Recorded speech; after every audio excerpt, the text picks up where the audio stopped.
Hər vaxtınız xeyir, Real TV-də Obyektiv efirdədir. Bu buraxılışın diqqət mərkəzində 3 dekabr əlilliyi olan şəxslər günü dayanır. Bu günün təsis edilməsi bir mesajı özündə ehtiva edir. Əlillik yalnız tibbi diaqnoz deyil, bu cəmiyyətin insana yanaşması, dövlətin sosial siyasətinin və kollektiv empatiya səviyyəsinin göstəricisidir. Son illər ciddi geniş miqyaslı islahatlar həyata keçirilir. Bugünkü verilişdə görülən işlərin real həyatda nəyi dəyişdirdiyini, əlilliyi olan şəxslərin təhsil, məşğulluq, reabilitasiya, sosial xidmətlər və rəqəmsal həllərə çıxış imkanlarının hansı səviyyəyə çatdığını, həmçinin qarşıdakı dövrdə bizi nə kimi yeniliklərin gözlədiyini və inklüziv cəmiyyət modelinə nə qədər yaxınlaşdığımızı birlikdə araşdıracağıq. Hazırsınızsa başlayaq. Mövzu ilə əlaqəli bir sujetimiz olacaq. Sizi izləməyə dəvət edirəm. Ardınca yenidən studiyamızda görüşəcəyik. Hazırda Azərbaycanda 505 mindən çox əlilliyi olan şəxs qeydə alınıb. Əlilliyin qiymətləndirilməsi prosesinin rəqəmsallaşdırılması, qərarların asızlaşdırılmış elektron sənədlər əsasında verilməsi bu sahədə subyektivliyi tamamilə aradan qaldırıb. Əlillik sayəsində sosial modelin gücləndirilməsi, bu kateqoriyadan olan şəxslərin cəmiyyətin tam hüquqlu üzvü kimi formalaşdırılması istiqamətində sistemli islahatlar həyata keçirilir.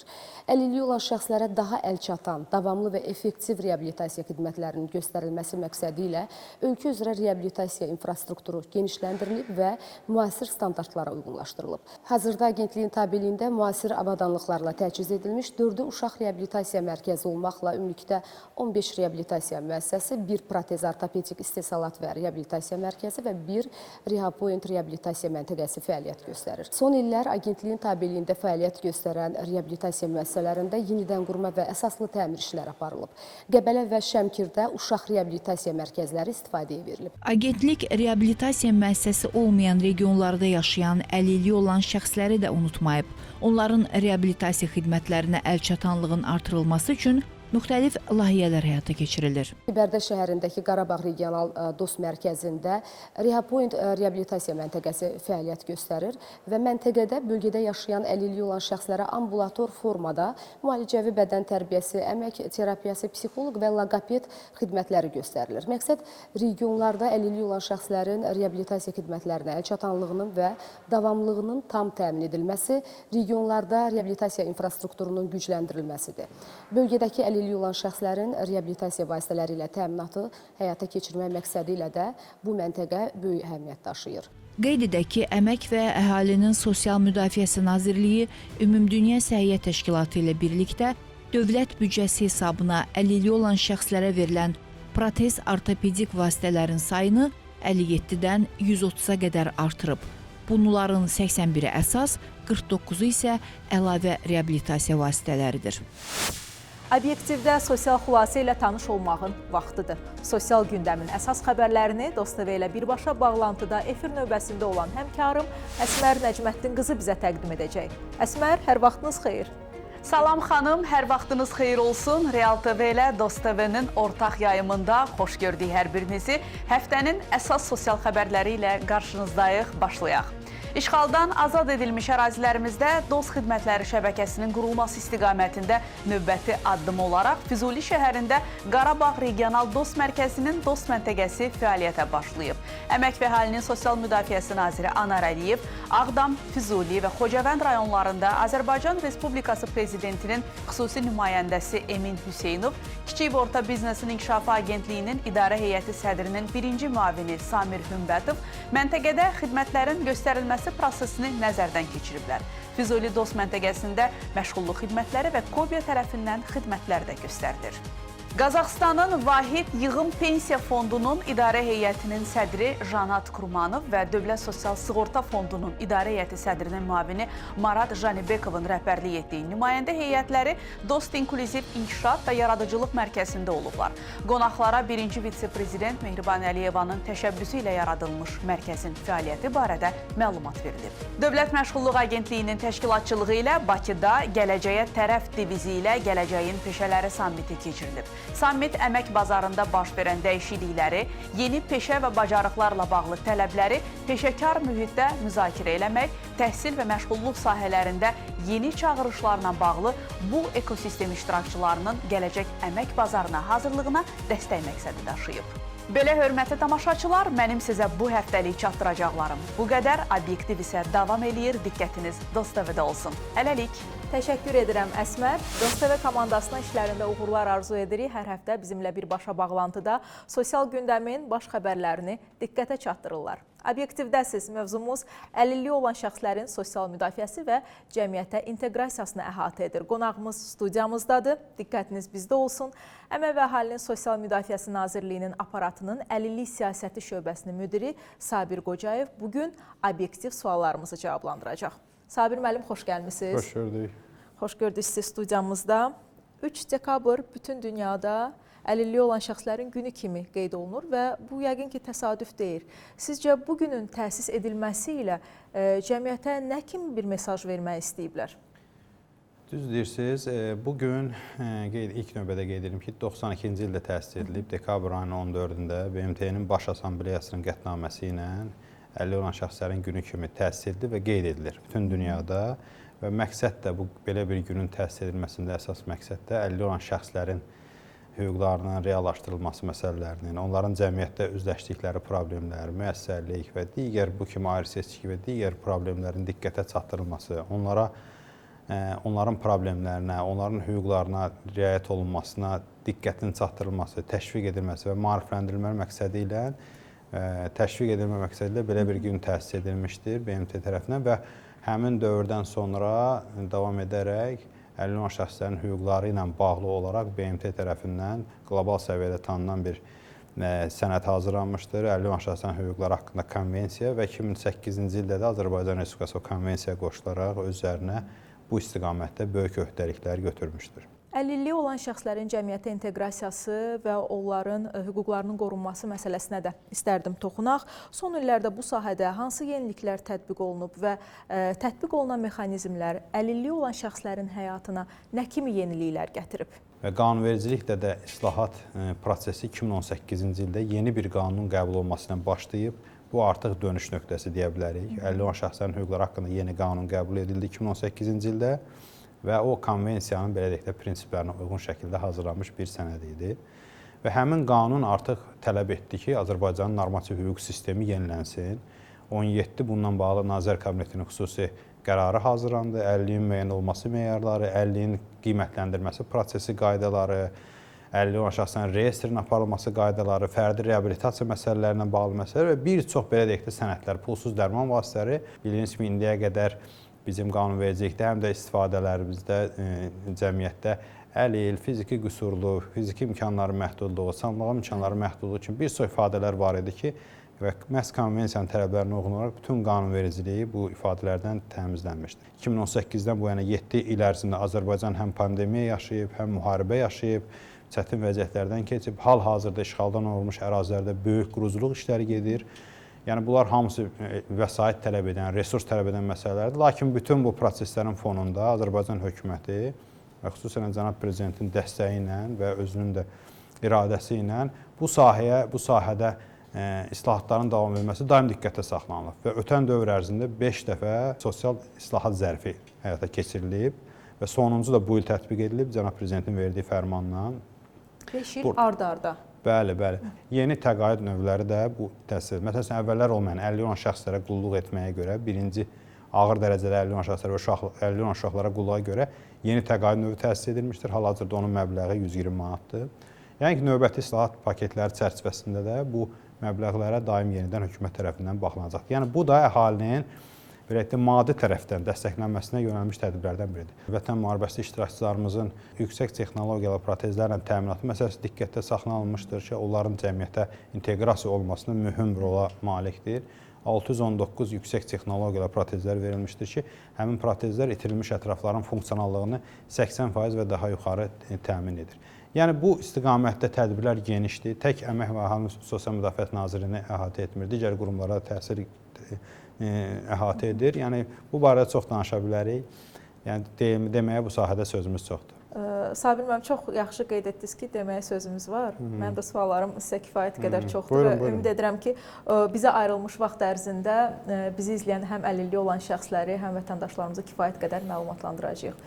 Ümumilikdə ölkə üzrə əlilliyi olan şəxslərlə bağlı rəqəmlər necədir? 7 il ərzində bu istiqamətdə olduqca ciddi islahatlar aparılır. Məhz rəqəmsallaşma blokunda. Çünki hər hansı bir sahədə islahatın aparılması və yaxud da o sahədə hər hansı bir siyasətin formalaşdırılması və icra edilməsi ilə bağlı əsas məlumat mənbəyi datadır. Yəni orada əlimizin altında data olmadıqda düzgün qərarların qəbul edilməsi də çətin olur.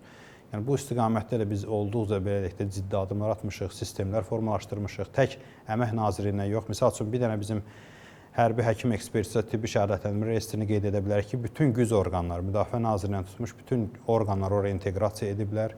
Bu da bizə bir çox xidmətləri insanlara rahat şəkildə göstərməyə məsələn imkan verib. Məsələn 91-97-ci ildə zədələnmə ilə bağlı bir dəfəlik sığorta ödənişləri var idi. İndi həmin reyestr bizə imkan verdi ki, o şəxslərə o ödənişləri heç bir müraciət etmədən proaktiv qaydada verək. Bu olduqca ciddi bir uğur idi. Yəni rəqəmlər nöqteyi nəzərdən də bu rəqəmsallaşma bizə çox kömək edir. Əlilliyi olan şəxslərin də ötən dövr ərzində reyestrini biz formalaşdıra bilmişik. Əvvəllər Əmək Nazirliyində belə bir reyestr ümumiyyətlə olmayıb. Kağız daşıyıcıda da olmayıb.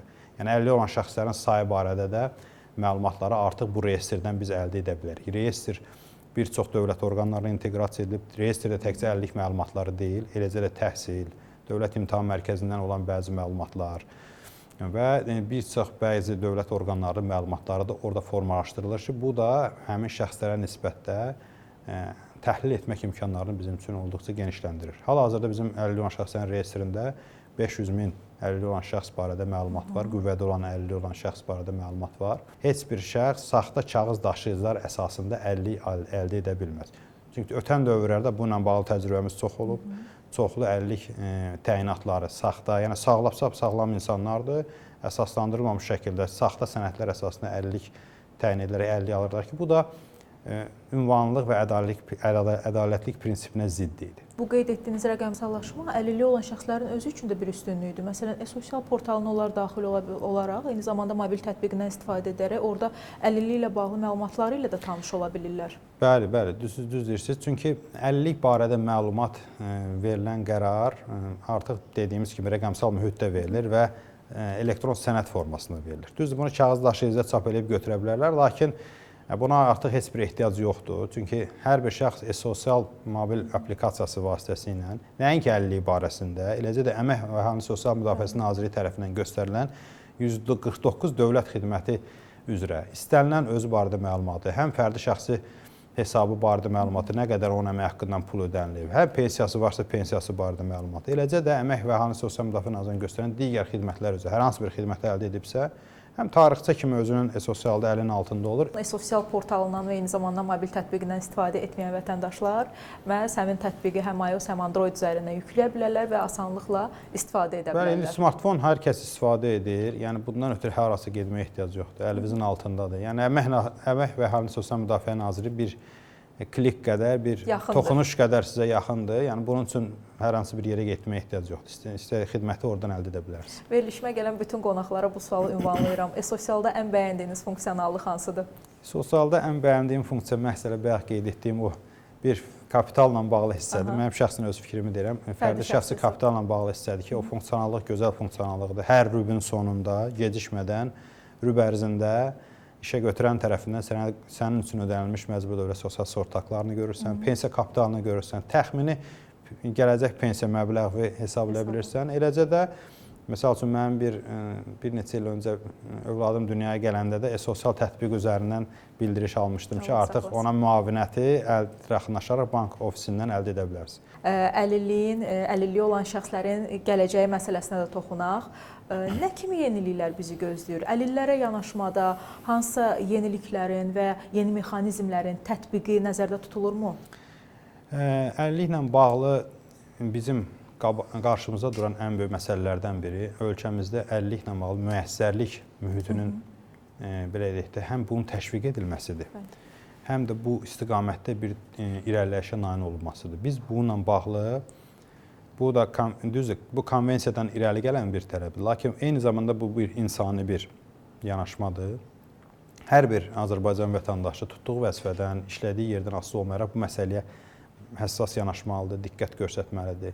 Hər hansı bir misal üçün obyekti tikərkən, xidmət göstərərkən, yeni bir xidmət təsis edərkən, xidmət göstərərkən Yəni 50 olan şəxsləri diqqətdə tutmalı, nəzərə almalı. Çünki heç kim 50-likdən sığortalanmayıb, sabah hər kəs bununla qarşılaşa bilər. Yəni qarşılaşana qədər hal-hazırda üzləşən şəxsləri nəzərə alaraq bir çox işləri görməliyik. Məsəl üçün binalar tikərkən, hər hansı bir elektron xidməti göstərərkən, hər hansı bir dükan açarkən və yaxud da hər hansı bir işlə məşğul olarkən sizin müştərilərinizin və yaxud da benefisiarlarınızın arasında müxtəlif kateqoriyadan 50 olan şəxslərin olmasını və onların fərqli xüsusiyyətlərini nəzərə almaq lazımdır. Yəni təkərli oturacaq istifadəçisi ola bilər, görməyən şəxs ola bilər, eşitməyən şəxs ola bilər. Onlara xidmət göstərərsən fərqli yanaşmalar. Məsəl üçün bugün artıq Azərbaycan televiziya məkanında informasiyanın əldə olunması üçün xüsusi əhəmiyyət kəsb edən surdo tərcümə xidməti təqdim olunur bir çox verilişlərdə. Bu artıq eşitməyən, surdo tərcümə ilə məlumat alan insanlar üçün alternativ məlumat alma mənbəyidir. Yeri gəlmişkən bir məqamı da qeyd edim ki, elə Real TV-də də surdo tərcümə xidməti fəaliyyət göstərir. Bilirsiniz ki, xəbər kanalıdır və 24 saat fəaliyyətdədir. Vətəndaşlarımızın işini asanlaşdırmaq üçün bu xidmətdə istifadəyə verilir. Biz də izləyirik, çox təqdirə layiqdir. Təşəkkür edirik bu həssasiyyətə görə və dəstəyə görə Real TV rəhbərliyinə və komandasına. Sabir müəllim, sizə belə bir sualım olacaq. Bəzən elə fikirlər səslənir ki, Azərbaycanda əlilliklə ilə bağlı mexanizmlər digər ölkələrdən fərqlənir. Həqiqətənmi bizim ölkədə tətbiq olunan qaydalar region ölkələrindən kəskin şəkildə fərqlənir? Yoxsa bu təəssüratlara və müşahidələrə əsaslanan bir yanaşmadır, bir fikirdir? Əgər fərqliliklər varsa, bunu necə izah edə bilərsiniz? Əlilliyin qiymətləndirməsi sırf mexanizmlə bağlı deyə bilərəm. Bəli, fərqlənir, lakin müsbət mənada fərqlənir. Çünki əgər mənfi mənada fərqlənsəydi, digər ölkələr bizim təcrübəmizi öyrənməyə çalışmazdı. Misal üçün, nümunə olaraq deyə bilərəm ki, Qazaxıstan Azərbaycanda əlilliyin qiymətləndirməsi prosesini onlar üzərində eyni bizdə olduğu kimi tətbiq etməklə bağlı. Bizim təcrübəni öyrəniblər, və tətbiq ediblər. Eləcə də əgər bu müsbət bir nəticə olmasaydı, xüsusən bizim əlilliklə bağlı proseslərimizdə rəqəmsallaşma olduqca böyük yük təşkil edir. Yəni böyük çəkisi rəqəmsallaşmadır. Yəni biz buna güc vermişik və hesab etmişik ki, rəqəmsallaşma bu sahədə olan neqativləri aradan qaldıracaq və bəhrəsini də görürük. Necə görürük? Əgər islahatlardan əvvəl hər 100 nəfər müraciət edən şəxsin 30-una təyinat verilirdisə, 70-nə imtina verilirdisə, indi artıq mənzərə təmiz dəyişib. Rəqəmsallaşma, digər səhiyyə sektorunda olan məlumat bazalarının formalaşması, inteqrasiyaların aparılması, yəni kağız daşıyıcıların minimuma endirilməsi, subyektivliyin azaldılmasına gətirib çıxardır ki, artıq bu da kömək edir. Çünki biz bir çox xəstəliklər üzrə çalışırıq ki, şəxslərə subyektiv yanaşma olmadan, heç bir həkimdən asılı olmasın, onlara əlillik təyinatı keçirsin. Düzdür, çətinliklər var, ancaq bu sahədə bir dönüşə nail ola bilmişik. Onun da nəticəsi nədir? Məsələn, bu ilin 11 ayında biz 50.000 əlillik təyin etmişik. Yəni bu təkcə keçən ilin müvafiq dövrü ilə müqayisədə 10% artım deməkdir. Və eləcə də bu il biz əlillik təyinatını bayaq qeyd etdiyim təyinat imtina nisbətində köklü tərsinə bir nailiyyətə əldə etmişik ki, hansı ki artıq hər baxılan işin bayaq 70-nə imtina verilirsə, artıq hər baxılan işin 70-nə təyinat verilir. Bu olduqca böyük rəqəmlərdir. Yəni biz də maraqlıyıq. Eləcə də bu istiqamətdə bizim əlilliklə bağlı atdığımız islahatları deyim sizə, bizim gördüyümüz islahatların mahiyyəti insanların rahatlığının təmin edilməsidir. Məsəl üçün, bir çox əvvəllər problemlər var idi. Əlillik müddəti bitirdi, adam gedirdi, təkrar müraciət eləməyə vaxtı keçirdi. 3-4 aydan sonra, 5 aydan, 6 aydan sonra təkrar nail ola bilirdi ki, əlillik təyinat olsun, sənədləri toplamaq və s. Biz qanunvericilikdə yeni bir müddəa daxil etdik ki, əlillik müddəti bitəndən sonra 6 ay ərzində təkrar təyinat gedərsə, o itirilmiş müddətdə əlilliyi olan şəxs kimi ona hesablanır və ödəniş verilir. 5000 adam bu xidmətdən bəhrələnib və onlara ödənilən məbləğ, yəni əvvəlki aylara görə 33 milyon manatdan çoxdur. Məsəl üçün, qanunverici edilmiş dəyişikliklər nəticəsində əvvəllər 2 xəstəliyi olan, 50-yə əsas vuran 2 meyarla əlillik təyinatı deyə bir anlayış yox idi. Artıq yeni 2022-ci ildən yeni meyarların tətbiqi ilə adamda 2 fərqli xəstəliklə əlillik təyinatına əsas varsa, tutalım bir ayağını itirib, bir də gözündə problem var. Əvvəllər belə bir yanaşma yoxdur. İkisindən biri ilə əlillik seçib təyin edirlər. Artıq bir qanunverici imkan verir ki, bizim apardığımız islahat nəticəsində 2 meyar birləşdirilir və son nəticə faiz dərəcəsi 10% artırılır. 2 fərqli meyardan ən üstün səbəb seçilir, ən üstün müddət seçilərək əlillik təyinatı aparılır. Eləcə də uşaqlara nisbətdə, misal üçün, vacibdir qeyd etmək ki, əvvəllər uşaqlarda ağırlıq dərəcəsindən asılı olmayaraq, xəstəlik, məsəl üçün, gəzən uşağa da, yataq xəstəsi olan uşağa da eyni təyinat aparılırdı, sağlam imkanlar məhdud uşaq, dərəcə yox idi. Və eyni məbləğdə də vəsait ödənilirdi, sosial ödəniş. Yeni islahatlardan sonra artıq o fərqləndirilir. Ağır uşaqlara, böyük insanlarda necədirsə təyinat elə aparılır və onlara ödənilən sosial ödənişin məbləği 320 manatdan 670 manata qaldı. 2 dəfəyə qalxır. Ötən dövr ərzində 2022-ci ildən bu tərəfə 9000 uşağın ödənişi dolayısıyla 9000 ailəyə gedən vəsait 2 dəfədən çox artmışdır. Yəni bunlar hamısı müsbət məqamlardır. Təbii ki, dünyada olan müsbət təcrübələri öyrənməyə çalışırıq. Lakin region ölkələri içərisində yəni daha çox bizdən bəhrələnirlər. Bəli. Sabir müəllim, təşəkkür edirəm sizə. Biz təşəkkür edirik. Çox sağ olun belə bir günə diqqət və ayırdığınız üçün və qiymətləndirdiyiniz üçün. Kollektiv empatiyadır və bu bizim də həm də vətəndaş öhdəliyimizdir.